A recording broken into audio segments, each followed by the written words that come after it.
Hello, I'm Kiran Singh Sirar, President of the International Storytelling Centre, and I want to welcome you to Storytelling Online. This performance is part of our special online summer storytelling series that runs through July 29. We hope you'll join us in the coming weeks for these exceptional performances. The full schedule with all the details is available at the ISC website, storytellingcentre.net. Our concert today features Connie Regan-Blake, a nationally distinguished storyteller. Connie is credited with helping to ignite, then expand the American storytelling revival. Now more than 4 decades later, her words are still warming hearts and sparking imaginations. Help me welcome Connie Regan-Blake. I am delighted to be telling stories to you at this moment.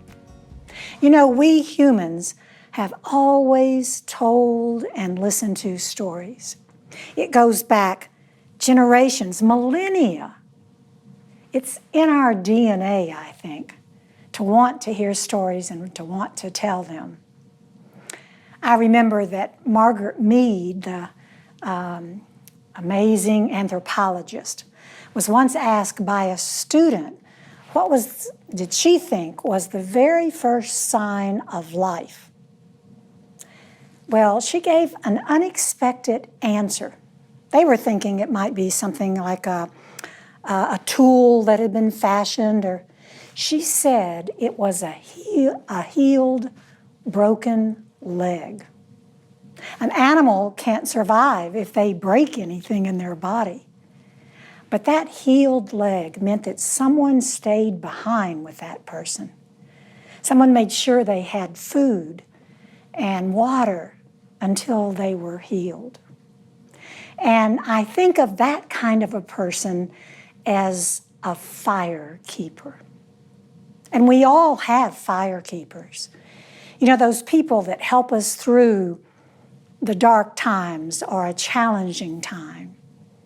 Or sometimes they lead us into a different world, a new world.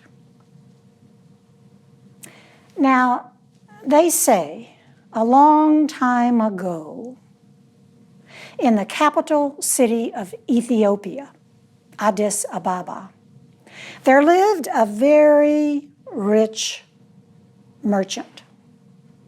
He was so rich, he didn't know what to do with himself. Now, he had a servant boy, a young man. Duma was his name. Duma had come there to work in the city when he was still just a boy. It was so rough where he lived, no food, and there were hard times, so he had come and worked for Nagasi. Well, one cold evening, Nagasi called Duma in and said, "Bring some wood." While Duma was bringing in the wood, Nagasi was looking out at the window, looking up at Mount Entoto, the highest mountain in all of Ethiopia. And half to himself, he said, I wonder if a man could stand on that mountain all night long, no food, no water, no clothes, no fire. I wonder if a man could stand there and live through the night. And Duma, he said, "Sir, wouldn't that be a foolish thing to do?" Well, of course it would be foolish if he had nothing to gain from it. But I'd be willing to bet that a man could not live through the night.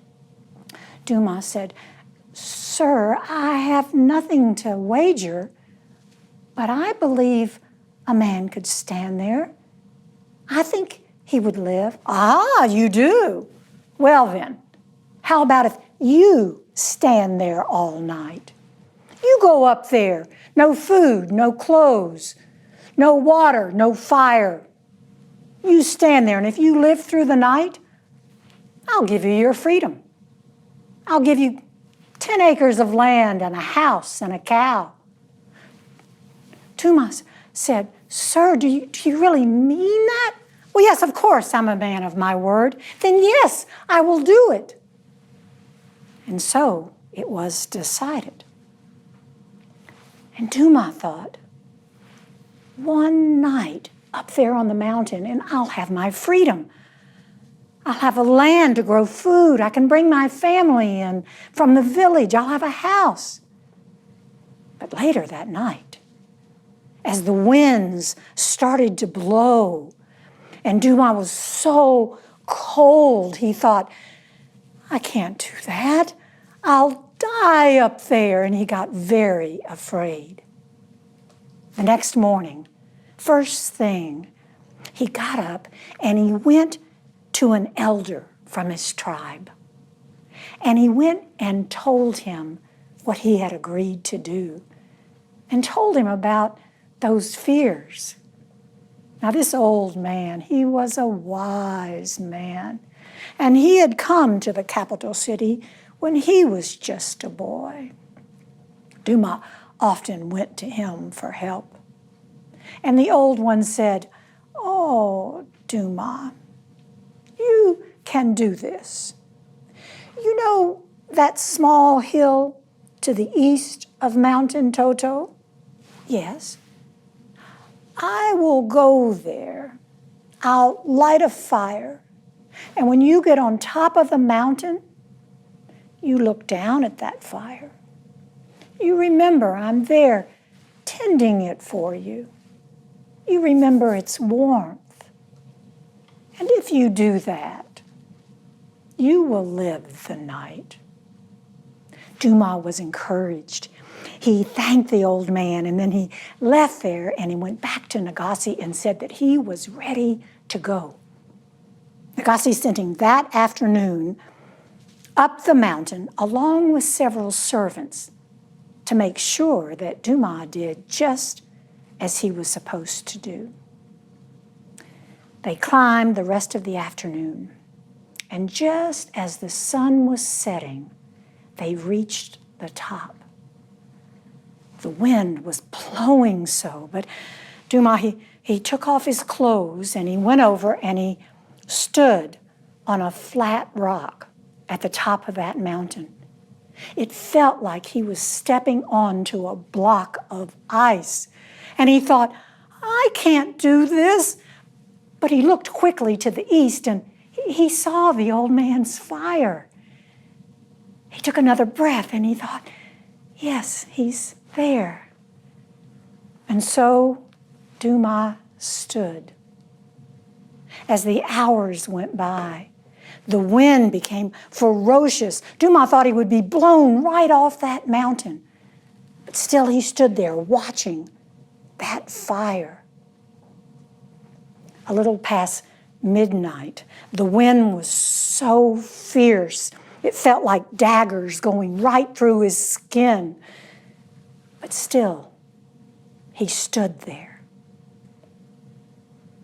A fog rolled in.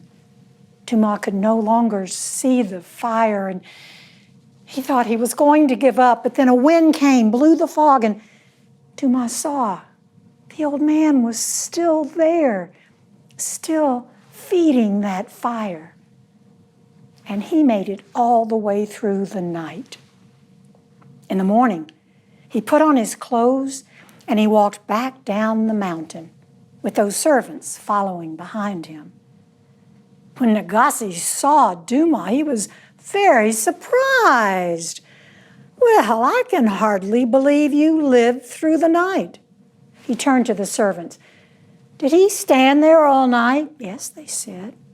No food, no water? No. No clothes, no fire? No. Nagasi said, well, Duma, I am impressed. I did not think you could do it. How do you feel? You must be really strong. How did you make it through the night? And Duma, he said, Sir, my friend built a fire. A fire? The agreement was no fire. Oh, sir, it was way across the valley, and it makes no difference. The agreement was no fire. You are still my servant. Go. Duma, he left that place and he thought he had risked his life. And for this, he went right to the old one. And the old one said, you must take this to the judge. And so the judge called in Duma and Nagasi, the servants. He asked the questions. He asked the servants, was there a fire in the distance? Yes. Then the judge agreed with Nagasi.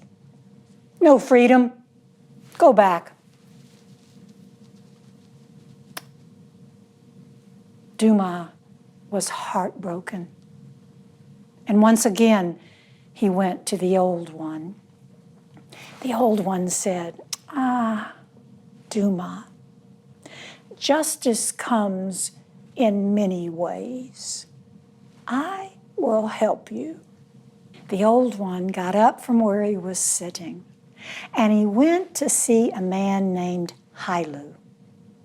Now that elder had come into that capital city, as I mentioned, when he was just a child, and he had worked for Hailu's father. The old one knew Hailu to be a kind and honest man. He told him what had happened, and Hailu thanked the old one, said he would be very pleased to help. And the old one left. Well, within a day, Hailu sent invitations throughout the capital city to all the most important people and the richest people of that place to come for a feast. Nagasi was invited, and so was the judge, many others. On the day of the feast, they all lined up. They had servants there. Nagasi had 20 servants, one just to hold the umbrella and shift it as the sun shifted, 4 to play the drums to indicate how important he was. They were invited in to a large room filled with pillows and blankets and very inviting. Everyone sat down. They began talking about the news of the day. Right away, they could smell the food cooking. Oh, Hailu was known for his feast, so everyone had come hungry. But the time went by, and Hailu did not serve any food. People started wondering what was going on. They could smell it. Roasted goat, corn, dura. But they were really hungry. Finally, one of the men stood up and said, Hailu, why is it that you invite us for a feast and no food is served? And Hailu said, oh, can you not smell the food? Well, of course we can smell the food, but there is no nourishment in the smell of food. And is there warmth in the sight of a fire? Surely, if Duma was warmed by that fire across the valley while he was standing up on the mountain, surely you have been fed by the smells of the food. The judge recognized his mistake. Nagasi was ashamed. And the judge announced that Duma was a free man with 10 acres of land, a house, and a cow. And Hailu, he said, let the feast begin. My version of that story was inspired by a collection that Harold Corlander did. I love that image of the fire keeper, that person who really shines the light for us. Who do you think your fire keeper is? Maybe you have many.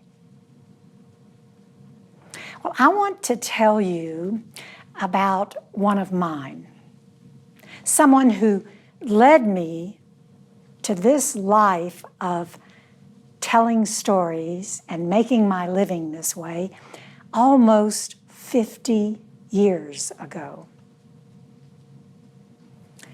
Some of you know her. Her name is Barbara Freeman. She's a storyteller, a recording artist, and we were storytelling partners for 20 years. I first met Barbara probably shortly after I was born, and she was about 3 years old. We're first cousins. Her daddy and my mom were brother and sister. And our families were very close. They lived all in the South. The home place was in Tennessee. My family lived in Alabama and then later in North Florida. And two other brothers had moved down to a rural part in Florida where they had farms. And you know, this was way back before interstates, but our family made it a point to visit all the time. Every summer we all got together, and then often at Thanksgiving or Christmas, sometimes even Easter. And along with the aunts and uncles, there were 12 of us cousins. Barbara and I were best friends, and it seemed that everybody kind of felt Barbara was a bit special. She had this grand, and still has, this grand sense of humor. She kept everybody laughing. It could be a knock-knock joke, or one time she memorized a comedy routine off of an old LP, and she would entertain all of us. Sometimes we'd be sitting around the table, extended family, maybe 12 or 14 of us there, and Barbara's timing was perfect.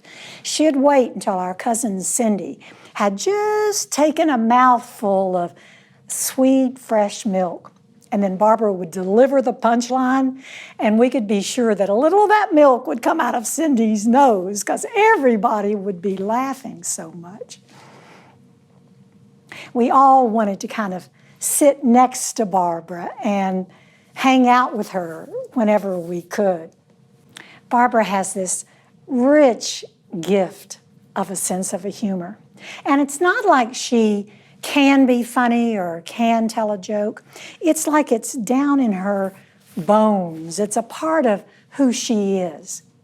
I was thinking about it, and it reminded me of, you know, on cable news, CNN or Fox, and you have that crawl that goes underneath that steady stream of news while you're watching something else. Well, I've thought that, you know, it could be that Barbara has a crawl, you know, this crawl that's in her brain, always going along, and anytime she wants to, she can just dip down and come up with something funny. I remember when we were kids, and I was pretty young, and we were living in Florida at the time, and Barbara and her whole family were coming to visit us. My mom had all of us rushing around, getting everything cleaned up and such, and all of a sudden the doorbell rang. Well, the five of us rushed to the door, even my dad. We opened the door, and there was little Barbara. She was about 10 years old at the time. And she looked up at us and she said, "Just dropped by to say howdy, howdy." And she turned around, went back, got in the car, and they drove off. Well, they were back in a flash. They just drove around the block. But that shows you, as a kid, how Barbara could convince her daddy, after driving 14 hours to get there, to be in on this fun. That's just how Barbara was, oftentimes. And it was Barbara that led me into this world of storytelling. She was the firekeeper for me. She shone the light and said, "Here, try this out." You see, I had graduated from college, degrees in political science and math, never a thought about storytelling at that part. But I had bought a one-way ticket to Europe slightly after graduation. I had a backpack, and I ended up hitchhiking all over Western Europe for about a year and a few months. When I came back to the States, one of the first things I did was go visit Barbara. She had just gotten the job as the children's librarian at the Chattanooga Public Library, is what she used to say. Well, almost as soon as she saw me, she got real excited and she said, "Connie, the library has just gotten a grant to hire a storyteller." She said, "You'd be going out to daycare centers. You know about those?" I didn't.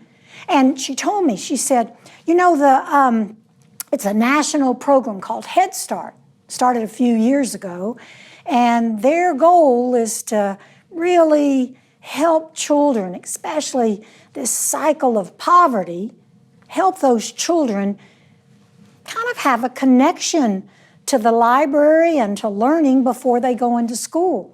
You'd be telling stories for 3, 4, and 5-year-olds. And she looked right at me too, and she said, "I think you could do it." And I said, "Well, yeah, what's a storyteller?" And she set me down, pulled out a picture book.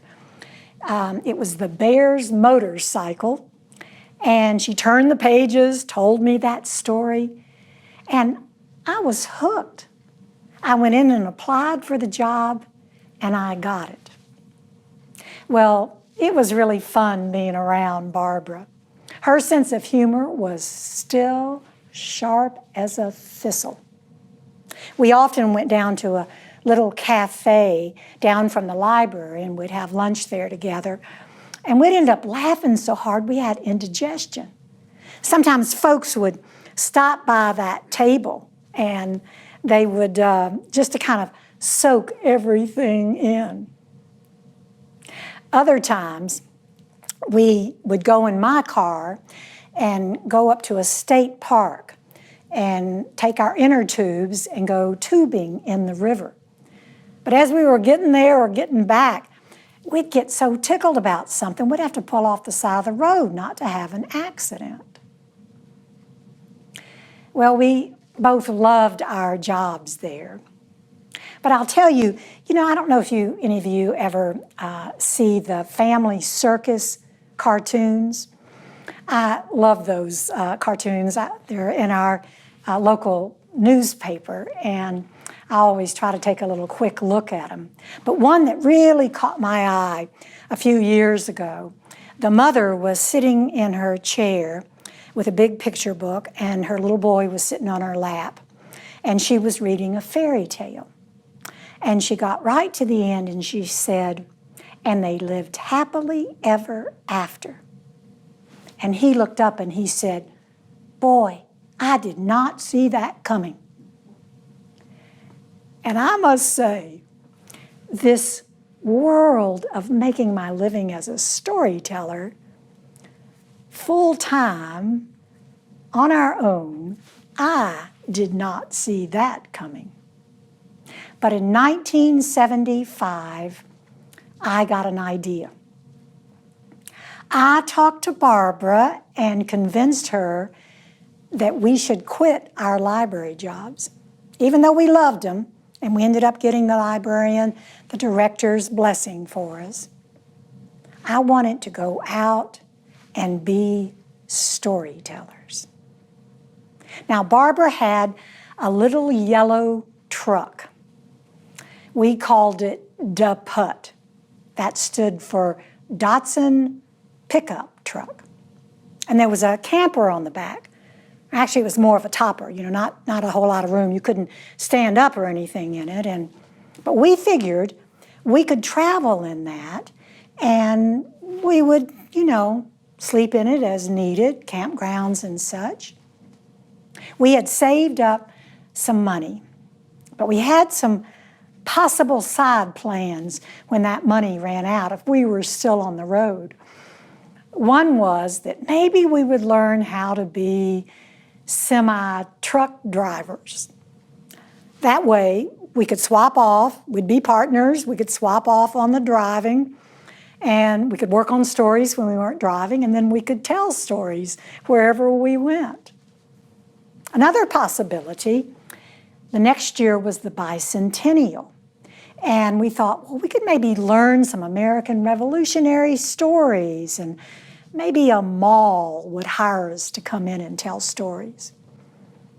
We even stopped on our first adventure out. We even stopped at a public library in New Jersey on our way up to New York and photocopied some Paul Revere's Ride and a few other of those stories. Or we thought we could always pick apples or waitress. We really had no idea that we could make a living telling stories. We just knew we wanted to live as storytellers. So the very first thing as we headed off, before then we had a yard sale, sold almost everything we had, gave up our apartments, told everyone goodbye, and we had purchased 2 tickets to the Fox Hollow Music Festival in upstate New York. So we got into DePutt and headed on our way. Made that stop in New Jersey at the library, and we loved it once we got to the festival. We ended up telling stories around a campfire at night, and several people that heard us encouraged us to come to the Connecticut Family Folk Festival, which was the very next week. We were going to maybe get the chance to tell a story there. Well, we pulled into Hartford, where the festival was, into the parking lot, and we were unloading some things, and some children had kind of gathered around. We were chatting with them, and one little boy noticed our copy of a classic children's book by Maurice Sendak. He commented on it, and I started in The Night Max Wore His Wolf Suit. And then Barbara chimed in and made mischief of one kind. And I said, and another. And then we both said, his mother called him Wild Thing.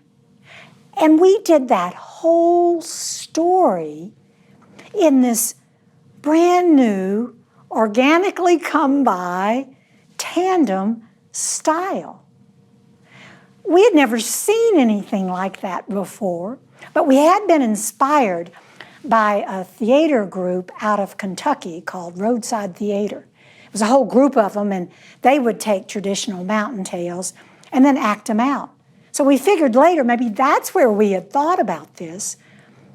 But here we were telling this back and forth, sometimes saying lines together. And the children loved it, and we were thrilled. It was so much fun. Now, it happened that night, we had been invited to tell a story at a local coffee house. And when we got there, we were telling them about what had happened and telling the story back and forth. And the owner of the coffee house said, oh, tell that tonight. And you know, Maurice Sendak just lives right down the road.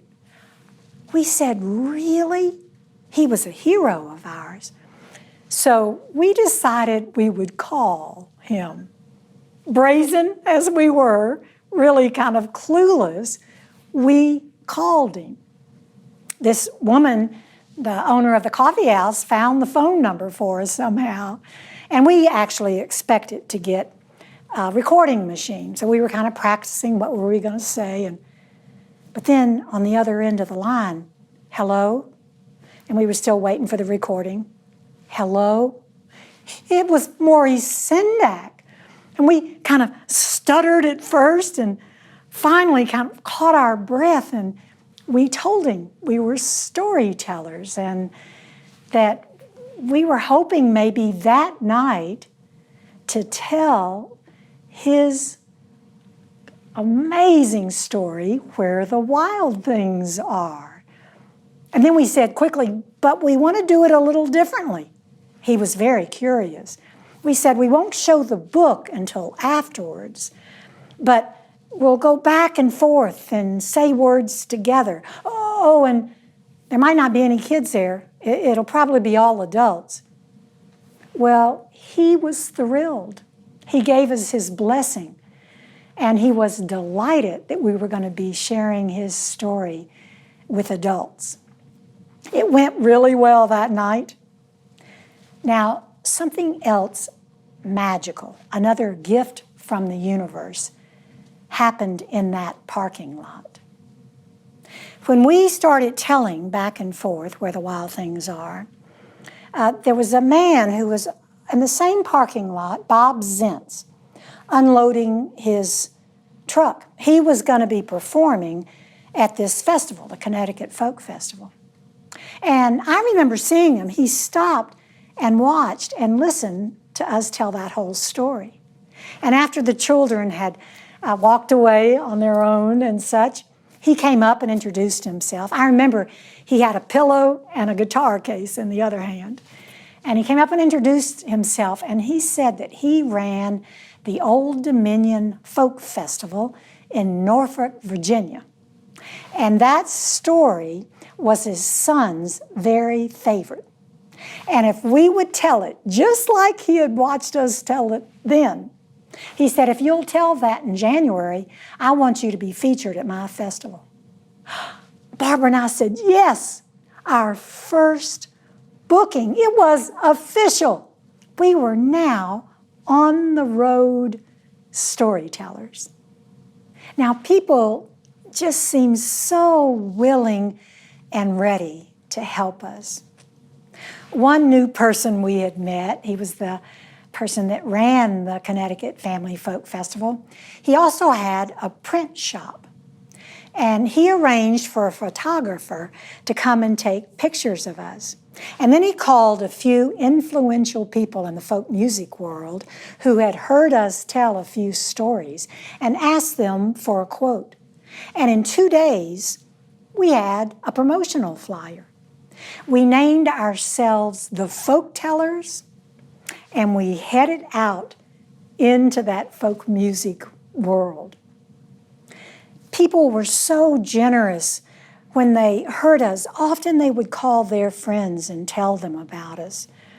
You know, in general, the venues that were set up for music were not interested in storytelling or storytellers. The concept back then was that it was really just for children. Fine and wonderful for the libraries and such, but not something for their stages. But a few people gave us a chance. And then as more musicians and the venue people started hearing us, they would call their friends long distance, where you had to pay for it back in those days, call their friends and compadres and encourage them to hire us. And so word started spreading. Within 2 years, we were being invited to tell stories on main stage at the major folk music festivals all around the country. The Philadelphia Folk Festival, San Diego, Vancouver, Chicago. We were invited to tell at the Winnipeg Folk Festival and given a prime spot on Saturday evening. It was a huge festival. And when we walked out on stage, we saw 10,000 people out there. Barbara and I, we had them all stand up, open their drawers, that's their dresser drawers, get out their wolf suits, put them on, and we told them where the wild things are. The timing was right for storytelling to move out of the libraries. There were a few festivals that were catching this wave of excitement around storytelling. One here in Jonesboro, another in Kentucky. But besides that, it was moving out onto main stages everywhere. And the media took a real interest. We were interviewed a lot. We were considered pioneers back then. And I remember we were on an early version of All Things Considered back in the 1970s in Washington, D.C. We ended up being cover girls on several magazines, on New Age magazine, School Library Journal. Good Housekeeping did a feature on us, and so did Sport and Fish. That's when Barbara's brother was finally impressed. Well, one day we got a call from the Enquirer. Now, we assumed it was the Philadelphia Enquirer because we'd been doing a lot of things at the Philadelphia Free Library. And they asked to interview us. We said, sure. We did a short interview. I'm not sure how we connected, but somehow it worked out. And then a couple of weeks went by, and we were standing in a grocery store line and happened to glance over at the rack that had magazines and tabloids.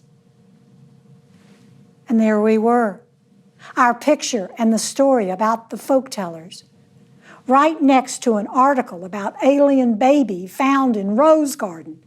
We were in the tabloid, the Enquirer. We were shocked. It was kind of a coincidence, but less than a year after that, we were back in Philadelphia, and the Philadelphia Enquirer, that respected newspaper, was doing an interview with us. And she asked if either of us had ever been on stage, if we'd been in plays and such. And I said, no, I had never been on stage until I started telling stories. And Barbara said, I was on stage. And I said, you were, really? She said, yeah, I was in a play. I said, really? I don't remember that. What play were you in? She said, it was Brigadoon. I said, gosh, Barbara, what part did you play? She said, well, I know I wasn't the lead, and it was a musical, and I don't really dance and sing. And then her face kind of lit up. She said, I was the usher. That's just how it is with Barbara. She gets so into what she is doing. She had thought she had been in Brigadoon. She'd been the usher for 3 weeks while she was in college. But you know, Barbara and I turned out to be a great duo in lots of ways. Our particular gifts, her spontaneity and my attention to detail, really helped us with this 3-year journey of traveling in that truck and performing. And then we also found some ways to kind of gain each other's strengths back and forth. But you know, this was a time, no cell phones, no computers. So if we wanted to contact someone, we had to find a payphone. We had to have lots of quarters. And then we would call the Cincinnati Public Library and see if they wanted us to tell stories there when we came the following spring. And of course, they couldn't write us back because we had no mailing address. So what we worked out, my sister offered to let us use her address. So we would tell the Cincinnati Public Library and the folks down in Georgia or wherever to send. We would give them her address. Bonnie was her name. And she would collect all of our mail that came in. And then every couple of weeks or so, we'd get out our quarters, make a long-distance call to her, and tell her where we were heading. And she'd get a big envelope, put all those letters in there, and she would address it to our names in care of general delivery. I remember once she had done that at the Philadelphia post office, main post office downtown, this beautiful 1930s Art Deco building. We walked right into it, up marble steps, walked right into it and said, "Can we have our mail, please?" And they went in the back and brought this envelope out. We went out on the steps, opened it up, and there were letters from all over the East Coast. Then we'd find some more quarters and call them and make our decisions about where we were going to be going and such. Attending to business while being on the road back then was an extra challenge. You know, there was no Google Maps that we could turn to. We had to have the paper maps, and we had to have maps of the cities because we didn't have to find out where to go once we got into that city. One of us would be guiding the other and trying to make the turns, whether it was to the New York Public Library in downtown New York City, or maybe to the campground down at the Florida Folk Festival in Winter Springs. There were other tricky aspects of this too. Now, I remember when tax season was coming up, that first year that we were on the road. My dad worked his whole life for Internal Revenue. So I was sure that that was not going to be an area that I was going to sidestep in any way. But neither Barbara and I had ever been self-employed. We knew we didn't have many expenses, mainly gas and food and maybe a campground fee here and there. But we also didn't have very much income. We had met a friend who was a CPA up in Boston, and he said he'd be glad to help us. I kept meticulous records of all of our expenses and all of our income. Well, when our friend handed us the return to sign, we were looking over it, and we said, so do we owe any taxes? And he smiled, and he said, no. And I'll tell you, I think the IRS might be sending you a care package.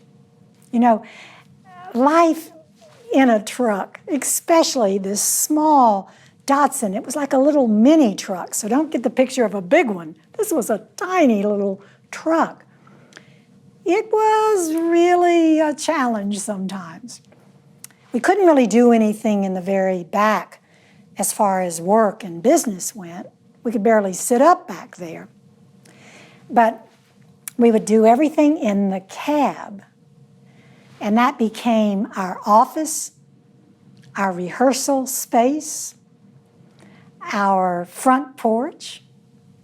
We used it for everything. And in the back, what we had done before we left, we had a friend take some plywood and build a floor in the back that went over the wheelbase. Underneath it, we could keep our little camp stove and some canned goods for food. And then we could keep our suitcase up above. There was a little area above the cab. You'd have to crawl in and crawl over our sleeping bags and get to the very back there, and our suitcases were up on a little shelf. It was a good thing we weren't really into spiffy clothes back then. Mostly we were wearing flannel shirts and jeans, high-top, lace-up Regan boots. So we didn't need all that much space to store our clothes, and that was a good thing. But you know, this life in the truck, one time it kind of almost all came together, all these different aspects. We were traveling in West Virginia. Now, we didn't have a telephone or anything, but we did have a CB radio. You might have heard about that. It was a clunky unit that fit right underneath the dash. And it was a little square microphone, had a curly-Q cord that came out of that microphone. And you had to talk right into it, right there. And you could talk to other truck drivers, other people that had one of these CBs. And we got it mostly to know about traffic conditions and get directions to places, and just to tune in and listen to those truckers talking. Now, everyone that had a CB had what they called a handle, a name you went by. Barbara was storyteller, and I was, you got your Carolina Gypsy here, 10-4, good buddy?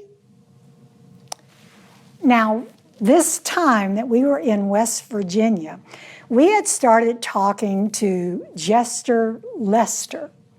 He was in his car with his wife and 3 kids in the back. And we were chatting back and forth, and then Barbara and I started in telling a story on that CB. And it was a tandem story. We told a lot of solo stories too, but we, for some reason, picked a tandem story to tell Jester Lester. And we were leaning back and forth, passing that mic, trying to say it together, lean in to say our words together. Turned out, Jester Lester was a principal at an elementary school, and he invited us to come the next week to tell stories at his school. We also did a workshop for his teachers. And so things were moving right along. One afternoon, we found ourselves in Providence, Rhode Island. It was in the early afternoon, but we were really tired. We had a performance that night, and we were thinking it'd be great if there was some little shady spot where we could take a nap. So we got on the CB radio, and we asked, was there any place around? Someone came right on and said, oh yeah, you can go down this road, turn this place, go 3 more blocks, and you'll find a little park. Yeah, it's good and quiet. So we were thrilled, and I must say, pretty naive. We pulled into this shady spot. We thought this will be perfect, quiet. And then we got out and started going back to climb in the back of the truck, just as another truck pulled up. It's kind of a short guy, stocky. He got out, and he came right over to us, and he said, now let me tell you, girls, pointed his finger right at us, you have to be careful what you're asking for on that CB radio. You don't know who's listening. Anybody could have come in here, and no telling what they might have done. Well, we were just kind of shocked and grateful. That had never even crossed our minds. We thanked him and asked him what his handle was. Turned out it was Little Sheriff. And he had certainly protected us that day and taught us a lesson that we used the rest of the time we were traveling in the truck. Now, it was just a couple of months after that, we were heading into Washington, D.C. for the Smithsonian Folklife Festival. We'd be performing there. We were very excited about it. And we were maybe 10 or 15 miles from the city. It was Friday afternoon, a lot of traffic, and 5 lanes, and there were semis and cars all racing to get in. And we happened to notice one of us glanced at the odometer, and it was reading 99,997 miles. That meant 3 more miles before we hit the 100,000. And it would never work in all this traffic trying to get a photo of that. We knew we wanted to document it. Well, Barbara happened to notice a little green sign off to the side at the exit saying campground. So we wheeled off right there, and the entrance to that campground was almost right there. Now, the only problem was it was a very small campground, and the perimeter around it was very short. It took us 45 minutes driving around and around. Finally, 100,000 miles appeared on DePut's odometer. It was pitch black by then. We had to shine a light, a flashlight, to even take a photograph. And we thought those Other campers, they must have been ready to call the police. These two hippie girls in a truck driving around and around in circles. But we got our photo and we headed right on in to D.C. for that festival. You know, I always enjoyed back then watching Barbara and how she was in the world. She really welcomed people to her, very available and always living in the present. She was always ready to help new storytellers, some that you would recognize that are now kind of famous on the national stage. When they were just beginning, Barbara listened to them and gave them appreciations and encouragement to them. Well, we continued on the road for 3 years in DePutt. And then we settled, found a beautiful city that we still live in and love called Asheville, North Carolina. I found a place out in the mountains, and Barbara lived right in town. And we continued having these incredible adventures. While we were partners, we ended up performing in 46 states around America, 12 countries. We recorded those vinyl LP albums, and then cassettes, and then videos. We also produced Asheville's longest running theatrical production called Mountain Sweet Talk. But in 1995, after 20 years as partners, Barbara and I decided to go solo for the next few decades. So I like to think of it, we kind of opened that door for each other. Maybe we were both firekeepers for the other. You know, Barbara is one of the most unusual people I know. And I think a lot of people feel the same way. Barbara told me once that one of her friends, Russell, said to her one day, "You know, Barbara, I finally got it. You are just a little bit irregular." Barbara didn't know if she liked that. You know, there's a medical term for that, and that's surely something you wouldn't want to be. And another definition of irregulars, back in the days of department stores, sometimes down in the basement on a sale table, they might have what they called irregulars.